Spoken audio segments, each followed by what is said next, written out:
I can't remember how many years ago it was when Jeff Shafer first came to Moscow and spoke in an Augustine classroom in a sort of off-the-record meeting. But I remember it very clearly.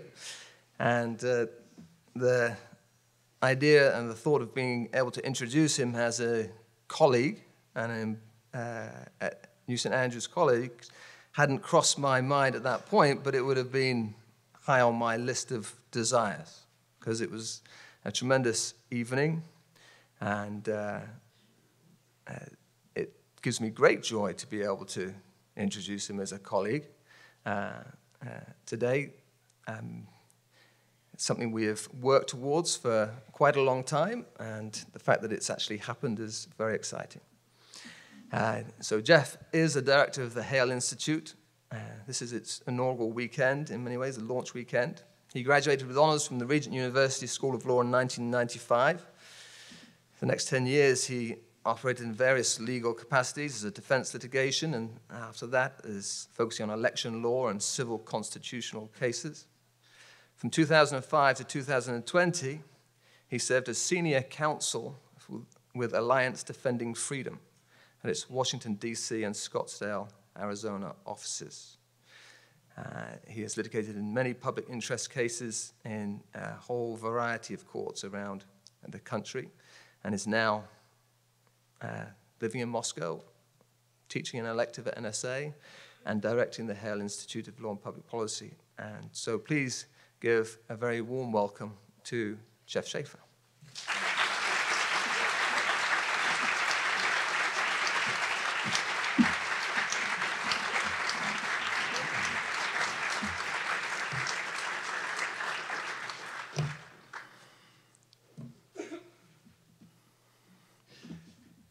Well, good afternoon.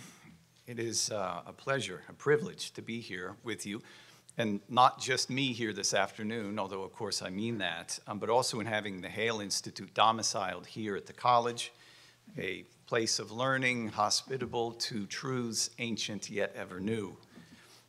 As this week initiated the Chalcedon term, and with that my law and anthropology course, the themes resident in that study have been prominently in mind and thus have informed the content of this afternoon's lecture, in which we will wonder at some length about how mischief in the law has served to distort the public norms and structures that embed and carry an understanding of human meaning. The philosopher Michael Hanby has often, and I think insightfully, observed that American law decides questions of truth in the guise of settling contests of rights. By this guise, he says, the courts and other legal actors proceed as if they are bracketing out philosophical considerations about ultimate matters. But of course, it is precisely those ultimate matters that are implicated and resolved in the adjudications of law treating the alleged rights of persons. Questions on ultimate matters cannot be and never are sidestepped when the law resolves and commands how persons are to be understood and treated, which in turn defines and structures human community.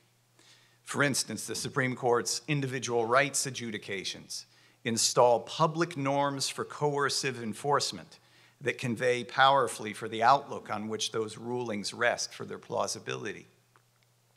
Yet the court often feigns otherwise. It has, for example, offered in a couple of case opinions the following notorious proposal, quote, "Our obligation is to define the liberty of all, not to mandate our own moral code," end quote. Assuming its sincerity, this notion is almost precious in its philosophical naivete. You may be interested to know that the court first offered this formulation in a case in which it reaffirmed that every state and municipality in the nation is forbidden to defend by law innocent unborn human life.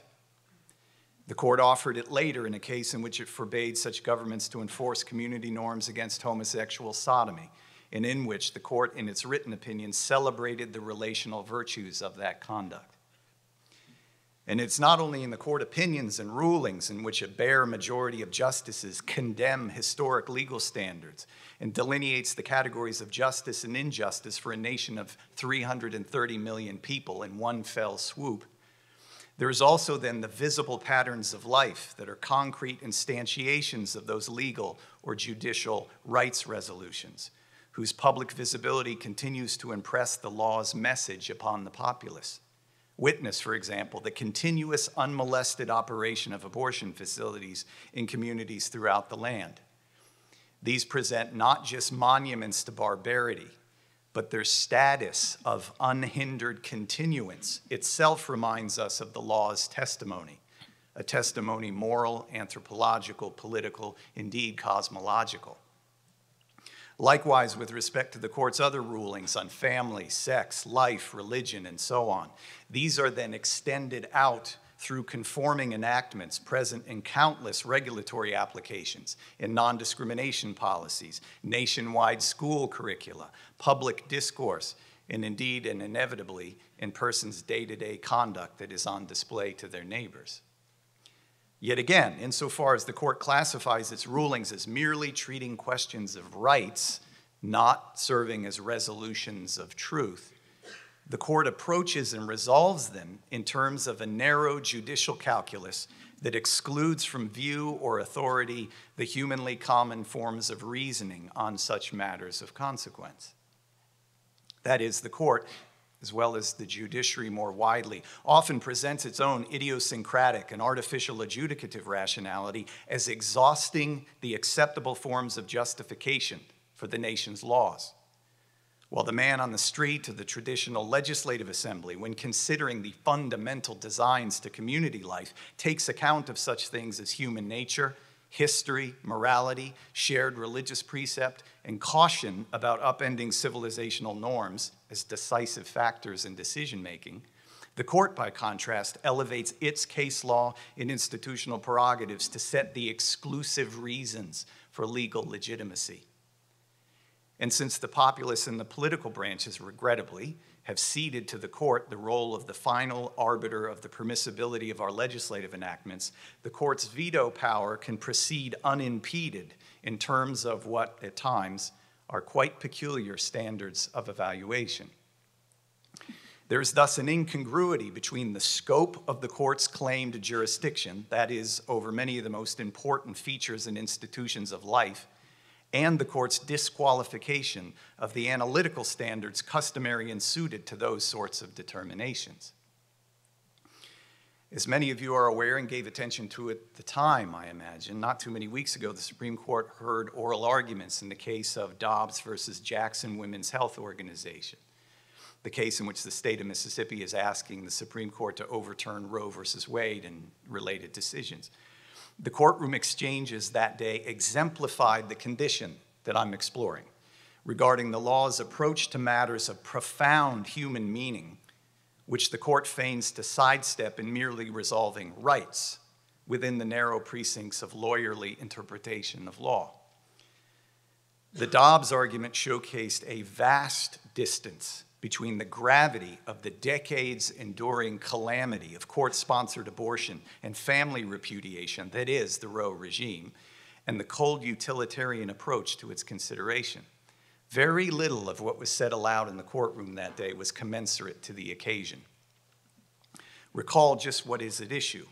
Over 60 million innocents have perished, and maternity and embodiment have been legally evacuated of their truth and their relational meaning as publicly decisive considerations, all at the Supreme Court's command, in service of women's alleged constitutional right to liberty, or once upon a time, privacy. Yet at the Dobbs argument, the expression of skepticism to this Roe regime was represented by the likes of a justice articulating the difficulty he sees in deciding which of the two important interests at stake, the woman's interest in abortion or the child's interest in staying alive, ought to prevail, and how, with counsel agreeing, this difficulty only goes to show the propriety of sending the question back to the democratic process where each state can then decide whether to perpetuate the carnage or regulate it. My words, not theirs. Or this, a Roe skeptical justice offered that, well, abortion seems no longer necessary to serve a woman's interest in avoiding maternity, considering that mothers in all 50 states can now, soon after birth, give their newborns to the state for adoption. Or this, In concluding his argument, counsel arguing for Roe's reversal proffered that abortion is not necessary to accomplish maternity avoidance or the spacing of children, as nowadays contraception is more accessible and affordable than ever before, and it serves the same interest as abortion does, only it's less expensive. Notably, no one mused aloud about whether these children, whose lives hang in the balance, might merit equal protection of the laws or their common law right to life and limb, or about the implications for our communities and the law itself when archetypal case resolutions on the fate of innocent millions with derivative effects on countless other areas of law addressing human meaning are resolved in the wrong way, or whether the consideration of profound matters of civilizational dimension, like this, perhaps should not be principally framed and discussed in terms of secondary procedural questions, such as the amount of authority that the court should ascribe to its acknowledged erroneous but long-enduring and venerated case rulings. Now, of course, I don't for a moment believe that the justices and the attorneys who are participating in the Dobbs appeal are unaware of the human stakes. As such, I assume that their out-loud points are likely proxy arguments used to accomplish the case resolution that they covertly understand justice to demand. But that only highlights the unseemliness of this guild characteristic of refusing explicit attention to the fateful profundity that is in fact implicated in the case resolution, which makes any judicial resolution achieved upon such omission seem unsuited to the task. I am cautiously hopeful that the court will rule in a way that overturns Roe. I would rejoice in that outcome. I am less hopeful that a majority of justices will join together to clarify that Roe and its sequelae represent a moral and anthropological disaster that has besmirched the court perhaps irremediably and contributed to a national sensibility and a legal logic that represents a horrible distortion of the purpose of law, the meaning of personhood, and of persons defining relations as fathers, mothers, children, and family members. And moreover, to confess that Roe has facilitated an unsightly sequence of subsequent judicial rulings that likewise renounce and negate basic standards of human identity and family order. I devoutly wish to be proved wrong in that expectation so that I may celebrate a course correction of a truly remedial kind. But a Roe reversal of a more tepid kind, while still welcome, if not carefully crafted, could perpetuate the law's posture of ethical vacancy and the related judicial myth that truths about human nature are not what is actually at stake in the law's dispositions of this sort, and therefore discourse about such matters should continue to be unnaturally cabined within the constricted focus and terms found within the court's case law categories. Now, of course, this concern over misdirected judicial analysis is not limited to abortion litigation or to the Supreme Court, not even to the courts themselves, though I'm giving them attention now. In the lower courts, this practice is equally regimented.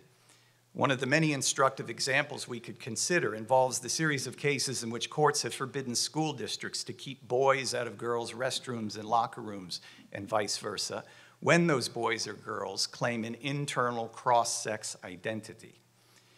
These courts conclude that schools have no reason that the law is permitted to countenance to enforce against trans-identifying students the bathroom and locker room separation policies. And while such courts focus on an individual student's alleged needs and interests, their rulings end up contributing to the dissolution altogether of the logic of these separation policies that anchor publicly the human reality, immutability, and significance of the two sexes. Another example of interest, this is one we discussed in class this week, a federal court of appeals ruled that a city ordinance permitting men to go shirtless in public but not women is unconstitutional under the 14th Amendment's equality mandate. The court ruled a city must permit women to go bare-breasted in public if men may do so, as there is no legally cognizable reason to classify the two as being relevantly different. There is instead only, we learn, negative stereotyping of female breasts as erotic, and that stereotype harms everyone. This over against the dissenting judge who had the sense to observe that the majority's closed eyes, ahistorical, abstract stipulating, is unrecognizable down here in the real world, where humans' apprehension of what is erotic has never been influenced by or deemed beholden to empirical validation of the sort required by contemporary government interest judicial balancing tests recently designed by federal courts.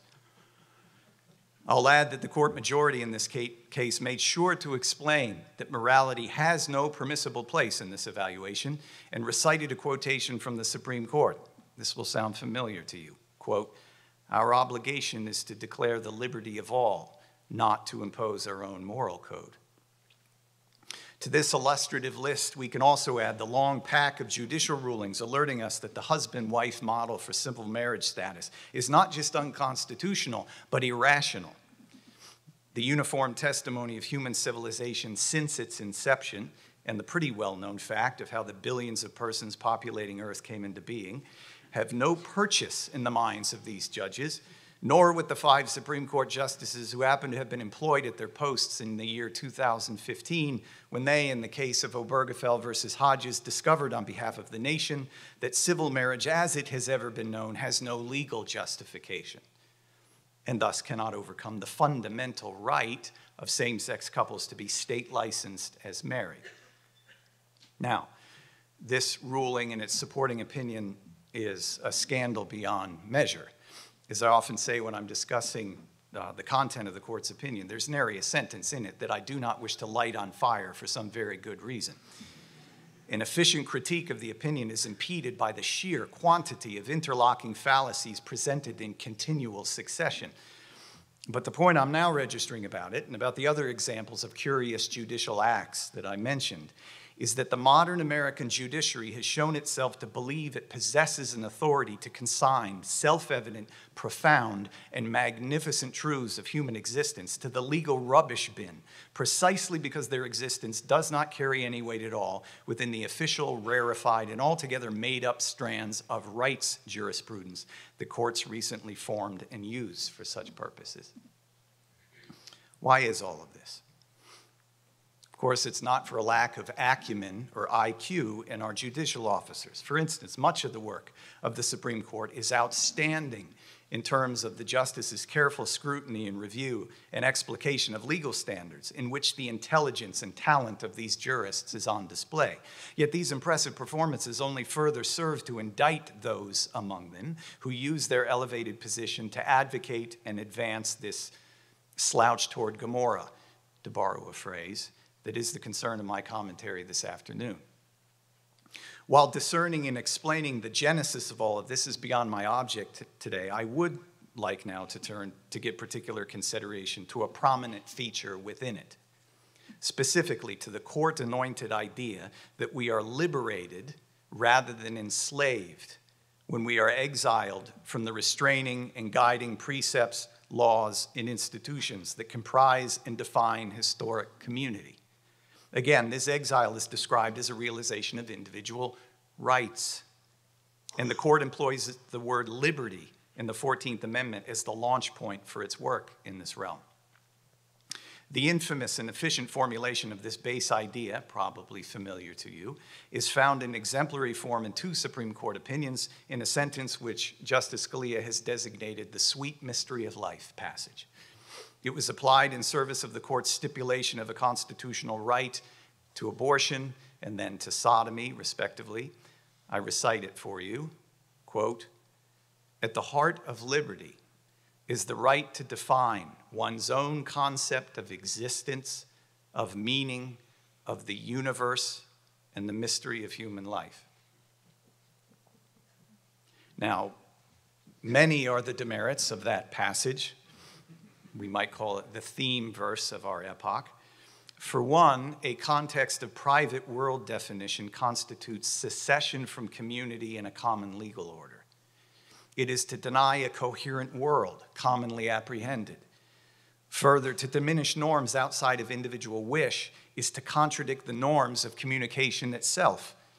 It is only by presupposing a reliable authority present in a legal, moral, grammar, and vocabulary that is operative and binding on the society of its readers that the court can expect its declarations to resonate, to be deemed meaningful, and to carry authority.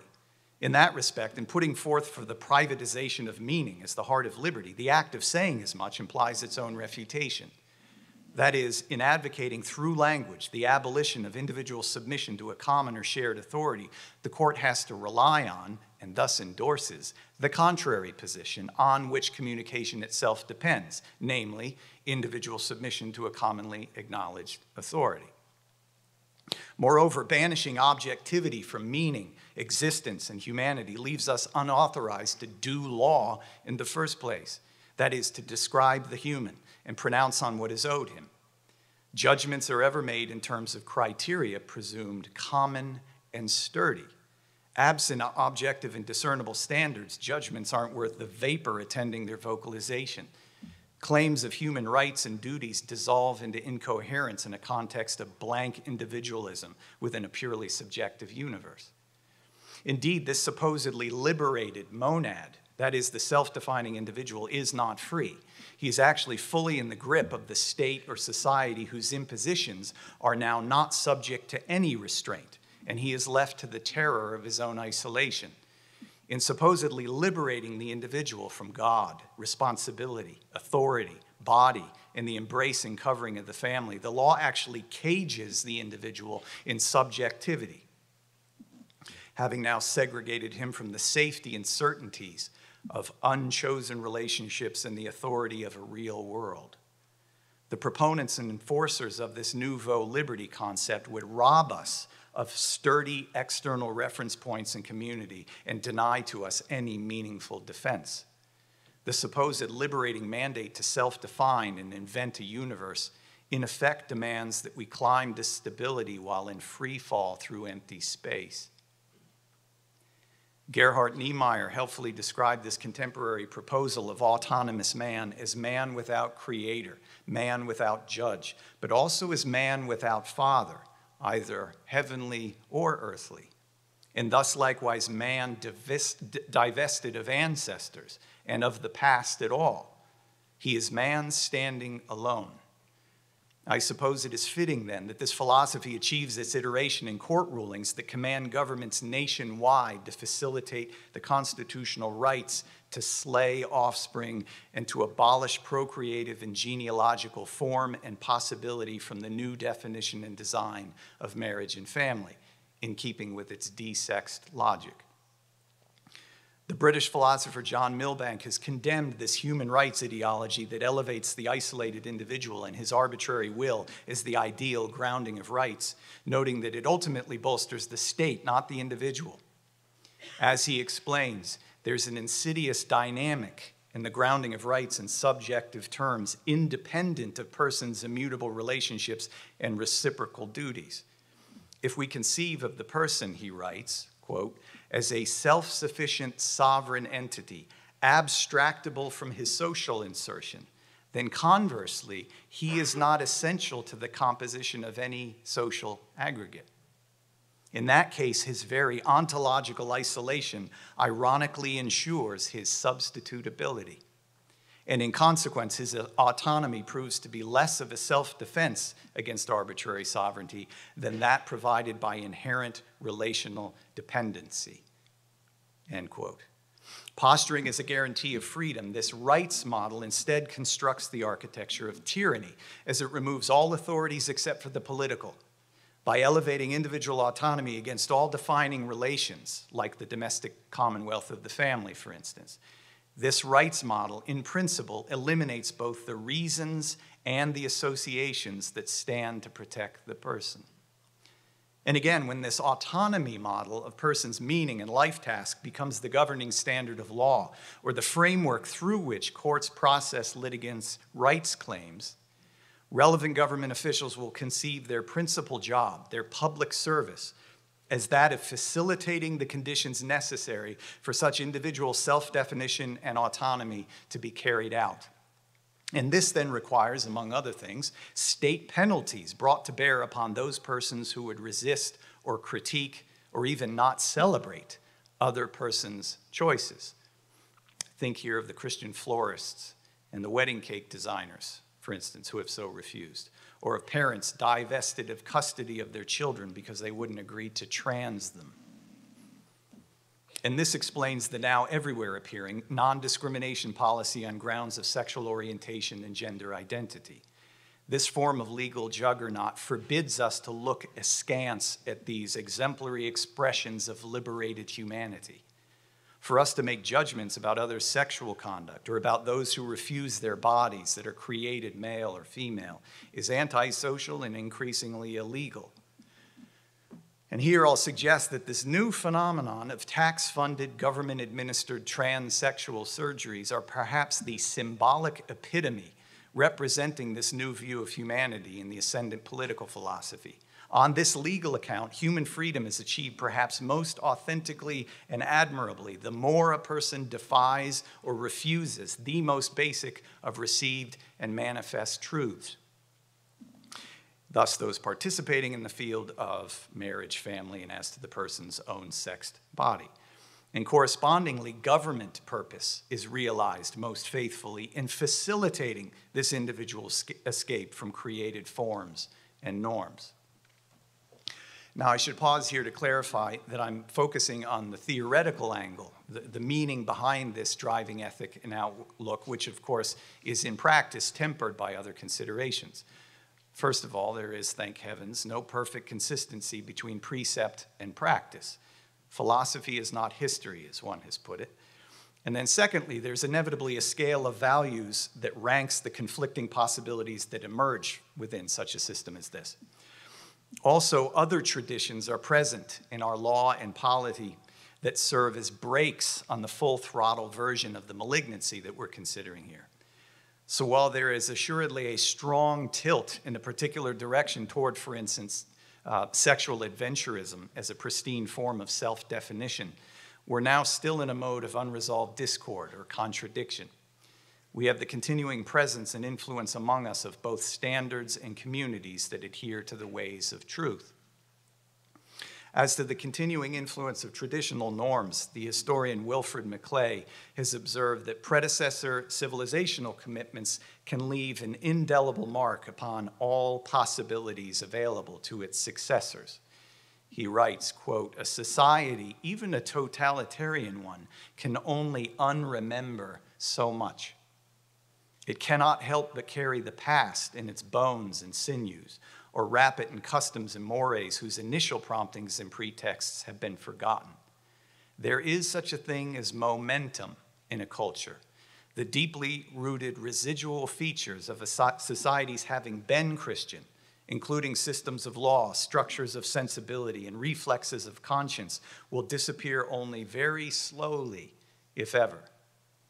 And this, I think, end quote, I think this is why our revolutionary age is bent on banishing both memory and its sources of conveyance. The law is one vital preserve of memory. Thus, the hurry of the revolutionaries to condemn and replace our law's historic content. So also is language a repository, though that's a topic for another day. And of course, the family itself is a principal target for similar reason. We should consider this for a moment. And here I think it helpful to give attention to Oliver O'Donovan's discussion of the important overlap of memory, traditions, and the ground of possibility for a continuing society. I'll quote him at length here. He writes, "The paradigm command of tradition is honor your father and your mother, that your days may be long in the land which the Lord your God gives you. It appears to our eyes to be concerned with the duties of children, but this is a mistake.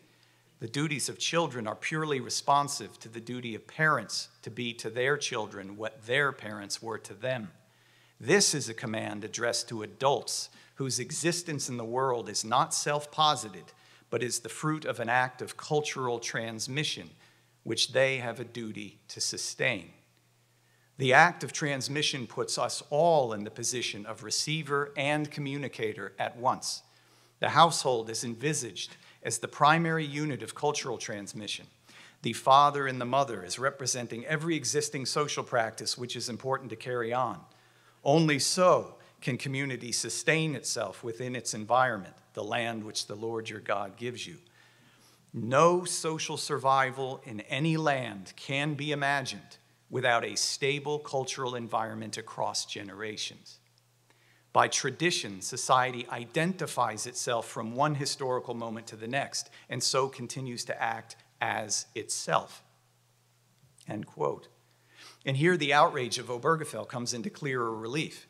The project of redefined, desexed marriage is not just lawless, rather it aims to construct a new order, repudiating the created world that is acknowledged and reiterated in the commandment to honor father and mother. Obergefell defies the very idea and public acknowledgement of an institution of generational continuation. It does this by making the public, constitutionally required and defining rule of family not the relation of father, mother, offspring, repeated and extended through time and generations, but instead a sterile, self-oriented utility from which genealogy and physiological inheritance are banished as defining features. So the court in Obergefell targets the very institution and paradigm of cultural transmission and redefines it for purposes of a national legal mandate as a radically present, contemporaneous, fruitless, futureless, and humanly meaningless status, newly classifying it as a government handout, a chosen cure for loneliness, and a venue for self-definition. And here note something else as well within the anthropological distortions promoted by Obergefell. If marriage and family are not created, pre-existing realities, but instead mere politically ratified arrangements through which states ascribe dignity to those in favored relational configurations, then human essence is not relational and familial. We are only secondarily and contingently attached to others then in forms that perhaps we'll call family, but that thing is now an unnecessary and invented relation of state dispensation. This means our primordial and basic identity is instead as unattached singularities awaiting assignment, in which case social isolation and fragmentation is our native condition. And this renounces the truth that we are in a defining condition of responsibility, mutuality, and immutable relation from the moment of conception. This, of course, is one of the truths that Roe v. Wade denied and declared illegal for states to acknowledge. When the law conceives social isolation and fragmentation rather than organic, natural, harmonious relation to be our native character and condition, all subsequent relations can then only be unnecessary and socially constructed. That is, merely chosen or compelled. And thus they are without objective given meaning. The social order itself is then only an artificial entity, an act of either choice or coercion. And if that is the case, the features of social order and our lives may be approached and managed by law and its officers in a very different way than would be permissible on the traditional model.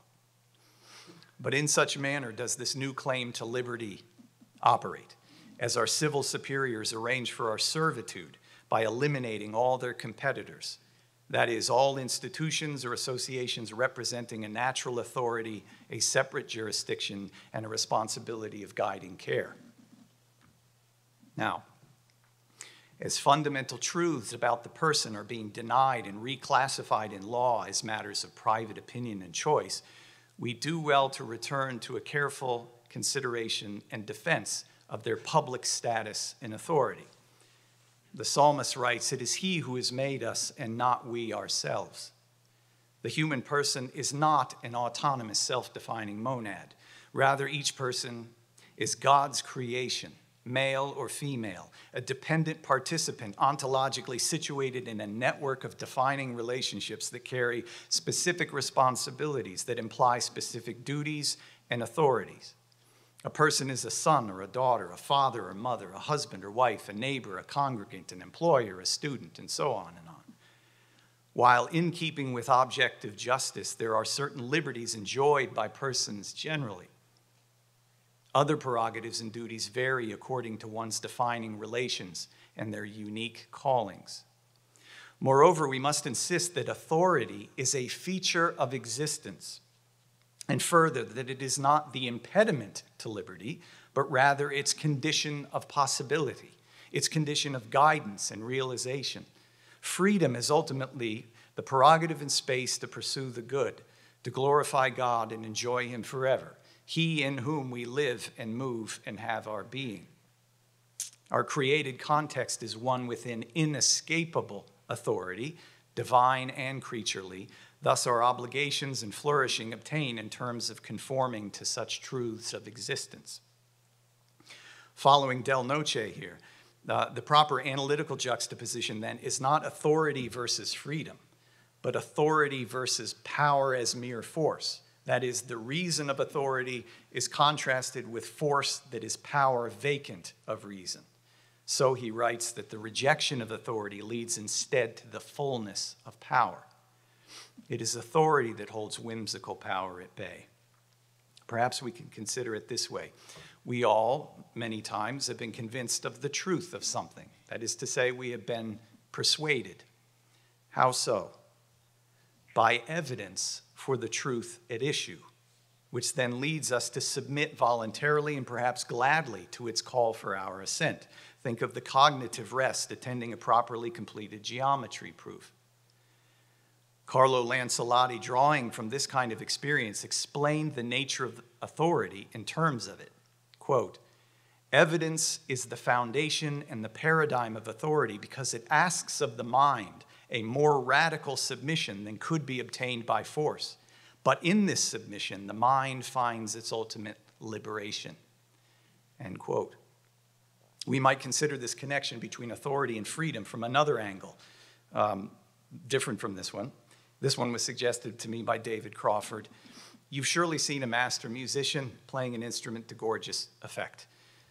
Perhaps some of you have sat rapt watching old footage of Isaac Stern lighting up his Stradivarius, or substitute your own preferred genius, John Coltrane, Earl Scruggs. This is brilliant freedom on display.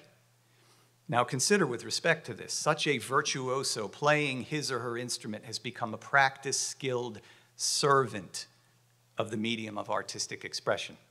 This person has so internalized and committed to ear the demands of pitch and tone and other laws of music realized through the strings, the keys, the reed, or what have you, that have their own series of strict demands before they will yield the sought tone and note. And these, the prodigy has so gladly embraced and conformed to that the presentation appears effortless. The novice, by contrast, whose performances are perhaps difficult to endure, though we don't discourage him by saying that, is in that condition of novice precisely because he is not practiced at conformity and compliance with the authorities governing his new craft. The expert, though, is a model of obedience to standards that preceded his will and existence. This musician's liberty rests in and is only attainable by, is on display through, a submission to a guiding authority that permits the very existence of the art. Now, there's all sorts of room for creativity and innovation and personalized style within that field. Yet all of that is empowered and held together by, made possible by the created standards of sound, time, harmonics, the yields of strings and wood, and the possibilities permitted within the limits of manual dexterity and lung capacity and so on. Similarly, think of the user of language who conveys ideas beautifully. Gorgeous oration or writing is freedom that has its possibility and coherence precisely because it operates within strict laws. Note the rigorous standards of grammar, the givenness of a shared vocabulary, the morality implicated in the effort of persuasion, the operation of logic in the process of its composition. And perhaps with the speaker, there's an aesthetic draw through the timbre and the cadence that he or she employs. Laws and boundaries are cabining in the enterprise at every point and turn, which again is why when a communicator, like a Supreme Court justice, for instance, uses language to advocate for untethered personal autonomy as the mandate of freedom and the enforcement responsibility of the state, the point is not just malignant, but self-defeating. When using his law-bound pen and linguistic aptitudes to advocate nihilism, he effects a performative contradiction. It is akin to commanding someone to disobey you. Here I'll draw this to a close. Only in fitting within a created structure of meaning, within a wholeness, can individuals and their associations be truly apprehended and meaningful. When we do away with the truth of our context, that is, with creation, its manifest wisdom and telos, with the triune author of our existence, whose self-revelation and providence hold all things together, we disintegrate in concept, in society, and in law. When King Nebuchadnezzar gazed out upon an impossibly complex empire and ascribed its existence and features to himself, at that moment he was divinely permitted to learn by experience the implication of his claimed autonomy and was released from an orienting grasp on existence. His loss of sanity and his reduction to a grazing beast of the field is instructive. Also instructive is his return to sanity, which followed upon turning his gaze to heaven and was accompanied by his explanatory doxology, acknowledging God's sovereign necessity, praising and extolling and honoring the King of heaven, all whose works are truth and in his ways justice. Conceding the truth of his place and creaturely dependency within the meaningful world, his mind was restored to health and function. Herein also resides the path of restoration of community and of the law that properly is the repository of the community's reason, designs, and restraints that strive to conform to and remind us of the immutable truths of our created being and context within this ever-astonishing divine gift of life. Thank you. Thank you, Jeff. You said you weren't going to go into it, but clearly there's a question that's hanging in the midst of all what you said is, how did we get here? Where did we, are there points in time, decisions in history that you can say that was the beginning? Because you talk about there is a repository of tradition, legal tradition, that we could draw on to recover, it seems. You implied that at the end there. Where did we turn left or right from that repository? Briefly, I mean, it's a huge, huge question, obviously. Yeah, it's an enormous question. It's difficult to identify precisely when something happens. Tracing historical causation is invariably treacherous. Trying to say we got here because of this when you consider just the sheer quantity of contributions to our condition at the moment. But I would say just as a matter of generalization, when the idea was introduced into the world that we don't have a true revelation from the God who made us, that is to say we were already distant from reality. The Cartesian frame already distances us from the world around us and essentially denies its reality, thereby directing toward the individual mind.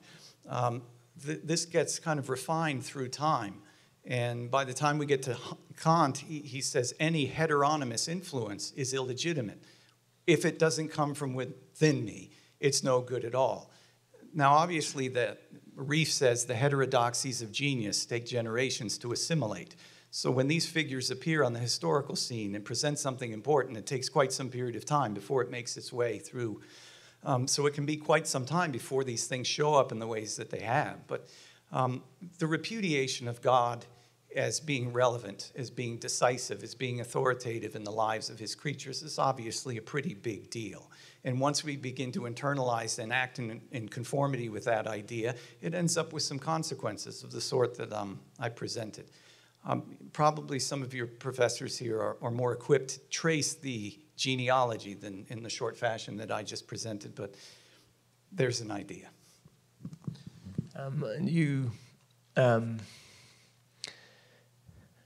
You talked about the positive concept of authority, which the whole idea of rights and personal autonomy has done away with. as a whole.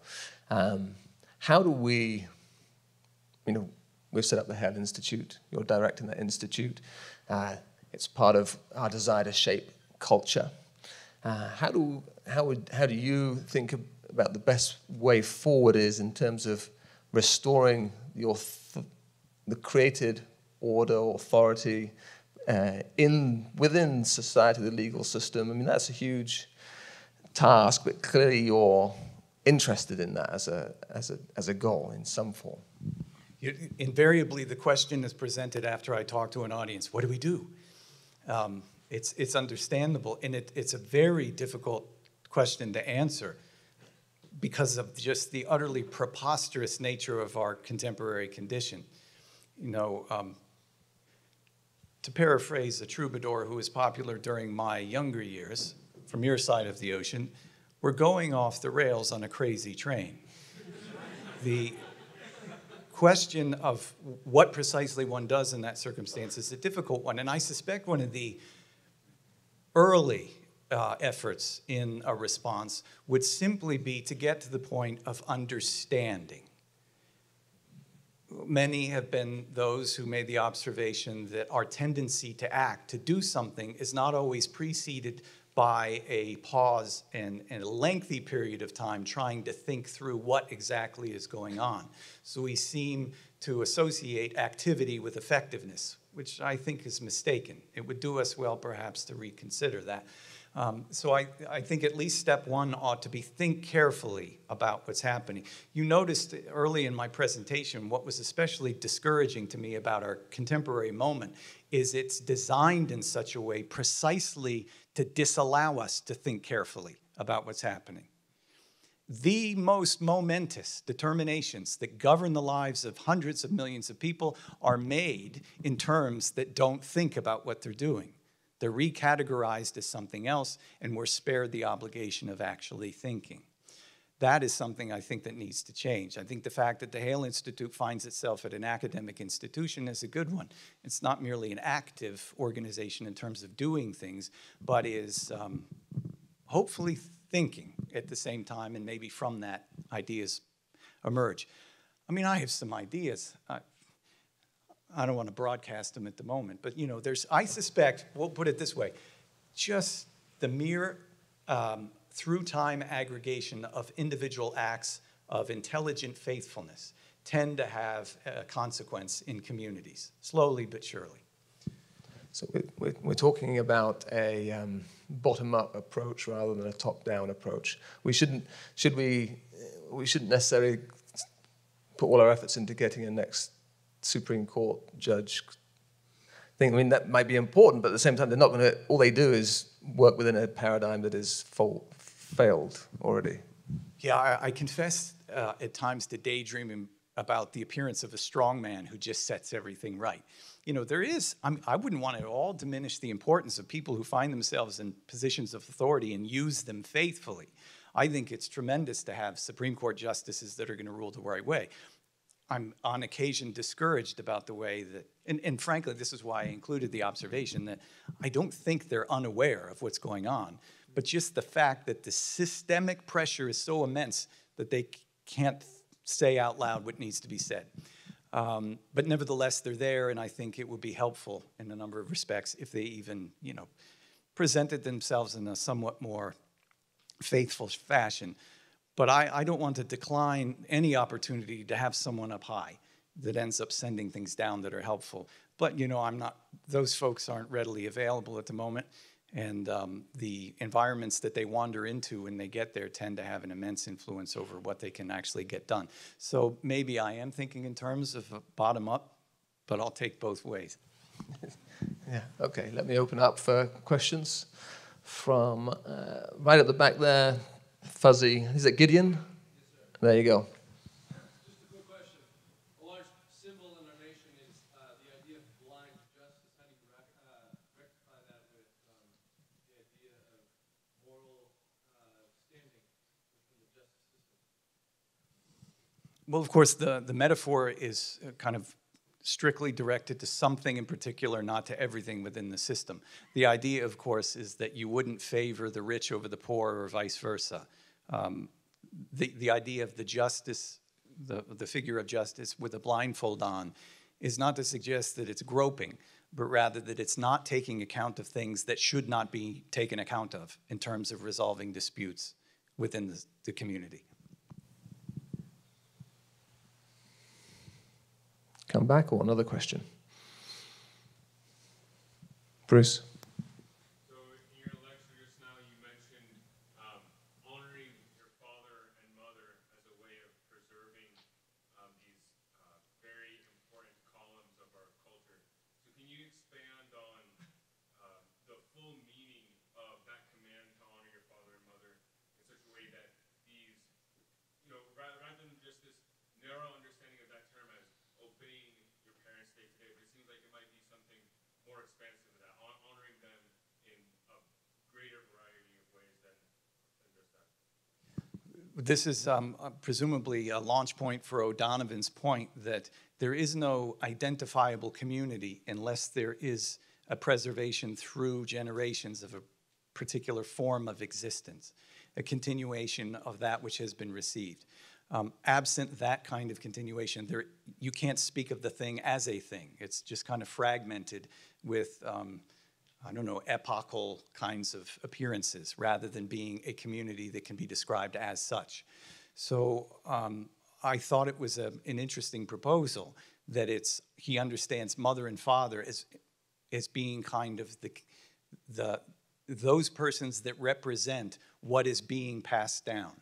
And I thought it was provocative and helpful as a metaphor, perhaps, or as a way of thinking about what it is that we ought to be up to. If you come tomorrow, we'll talk a little bit about the common law, which had a remarkable deference to tradition, the recognition that there is through time the accumulation of a kind of wisdom that should not simply be shrugged off, and if it is, it's to our peril.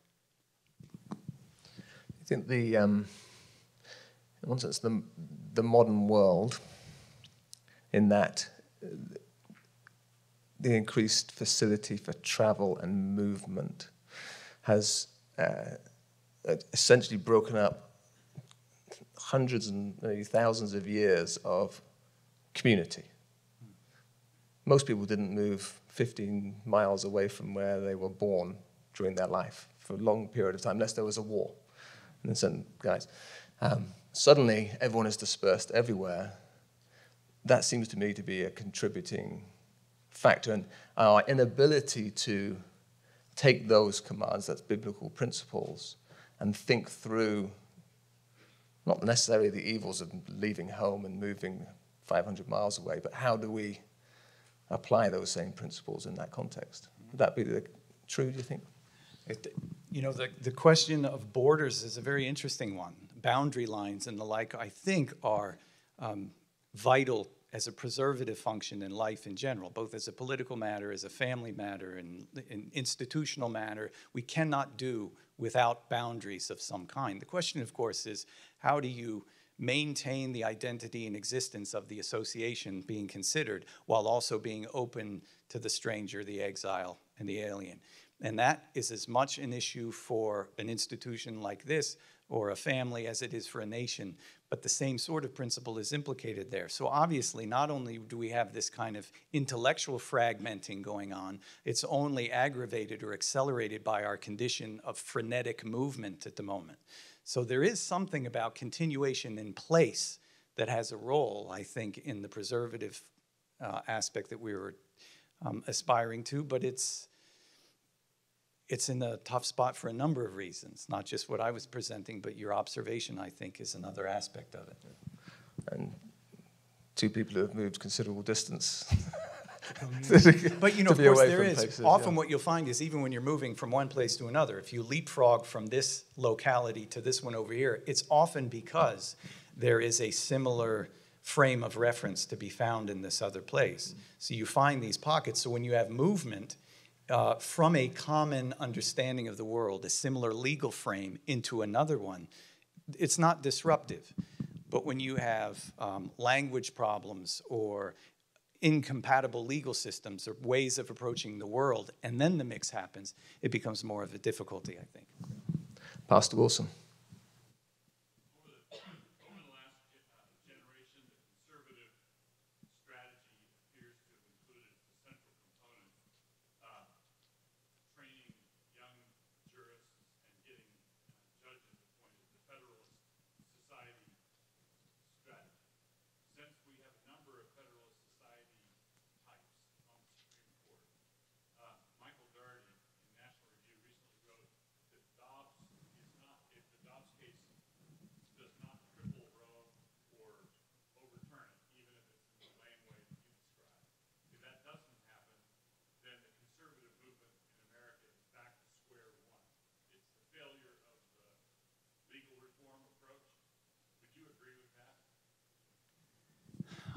I would say that the aspiration itself doesn't take a blow.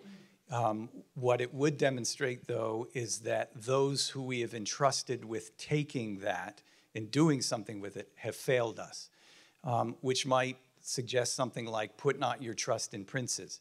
So I think the general philosophical outlook, or maybe the jurisprudential one that is held to by the institutions that you mentioned, may not take a total blow,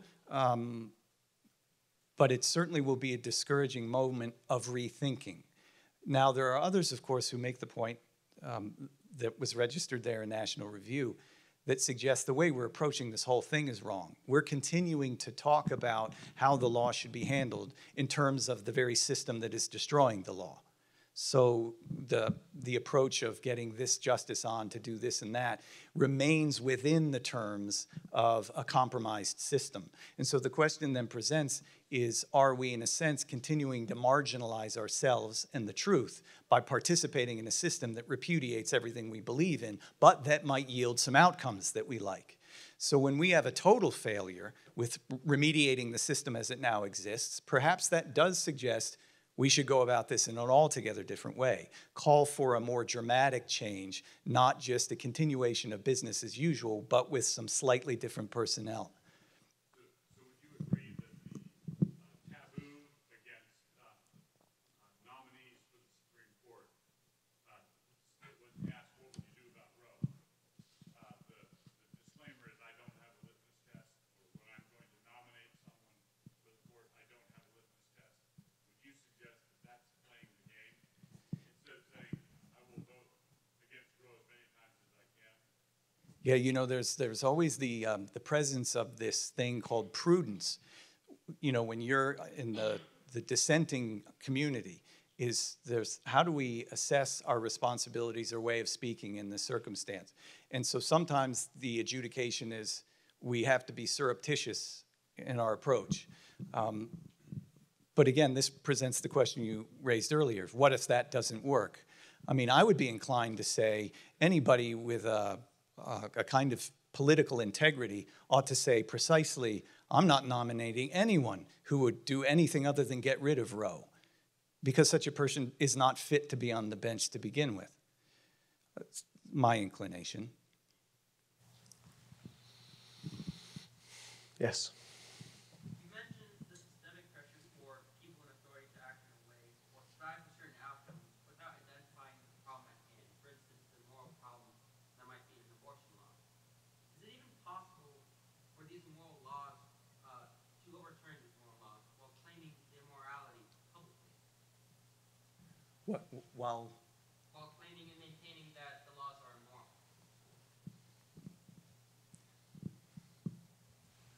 You have to ask that question again. Yeah, sorry. My question is it possible to try to overturn laws that are immoral, that would claim to be immoral, but publicly maintain their immorality? So can you say abortion is immoral and that's the standard, that's the basis why we need to overturn this law? Is that possible at this moment? Oh, is just resorting to moral considerations a basis in law at the moment?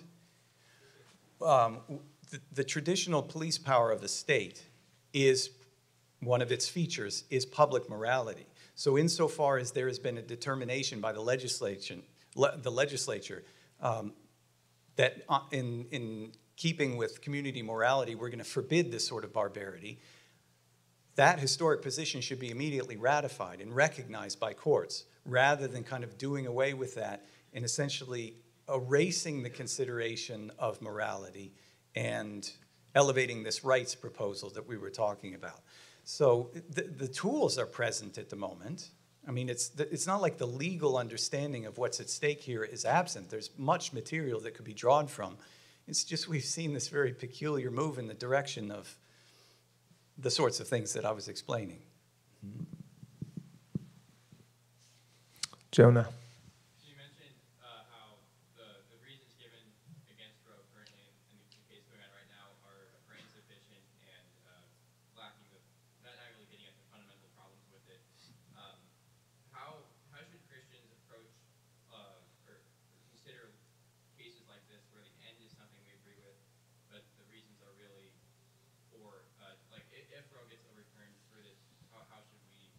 consider that, and obviously it'd be a good thing that we've been trying to get at, but how should we react to that? Yeah, if the nation is relieved of this stain of having this national imperative to perpetuate the slaughter of the unborn, that is a move in the right direction and one we ought to celebrate. It's what we pray for. And it may be the best that we can expect at the moment. The other concern that I had was that there's something about the law itself, though, this communicating particular messages. And so if the momentous question about the ongoing genocide is resolved in terms of a procedural question about who decides, the outcome perhaps is one we like, but the message being communicated at the same time by the zenith position in our most august judicial tribunal is not saying something very helpful. So I'll take what I can get, but it would be nice to see the two come together. So in all the conversation, the implied, not even implied, stated explicitly, we are not ourselves. God made us. He has revealed certain truths. We are inheritors of those truths, both through revelation and in nature. How would you equip the students in some way to answer the question that inevitably comes up? This great fear in America is the theocratic equivalent of a Sharia state. Because you've mentioned God and revelation and law, and therefore we're all under this. And how would you answer that? Or how would you encourage them to answer that when it comes up in the coffee shop next? I might answer it by repeating the lecture that I gave tonight, which was intended to demonstrate that this autonomy model is actually the architecture of tyranny itself. The fear is not in the existence of a confining, regulating, and guiding authority. It's in eliminating all of those kinds of structures and impediments to unlimited power. Of course, we know this is not unavailable to any of you, that the idea that there's this distance between morality and the law. Is there such a thing? There's a prominent local clergyman who often makes the point that all law is imposed morality. So we can look, for instance, by way of comparison, at some different epochs where a kind of agnostic, atheistic perspective has not really redounded to the life, liberty, and property of the inhabitants of the region where this has come into ascendancy. But you know this. The ways of truth and life are found not in rejecting that which is true. Time for one more question. Yes. Do you think that countries like Canada passing laws such as the C4 law banning conversion therapy, do you foresee any laws passed by the American Supreme Court in the near future of a similar nature? Of course, the Supreme Court, the question, for those who didn't hear it, was Canada's been up to its unfortunate business of doing away with counsel for those who are sexually confused. And there are penalties associated with those who would try and help such persons. Will we see that here? The court is not going to make rules along those lines because, well, we can say it legislates, but in a different sort of context. So, but we already have present in a number of municipalities across the country, dozens and dozens, I'd say, as well as in some states, as a state law matter, that same prohibition, not with quite as aggressive penalties associated with it, but still present. The distinction and the great blessing that we have here is our First Amendment creates an impediment to the full realization of that policy. And I would suspect that the court, as presently constituted, would strike down a law if it were to appear here and be presented to the Supreme Court as it exists in Canada. So we are certainly on the same slippery slide, but we've got some things available to us here that aren't present there, for which I'm most thankful. Okay, please join me in thanking Jeff Shafer. Thank you, Jeff.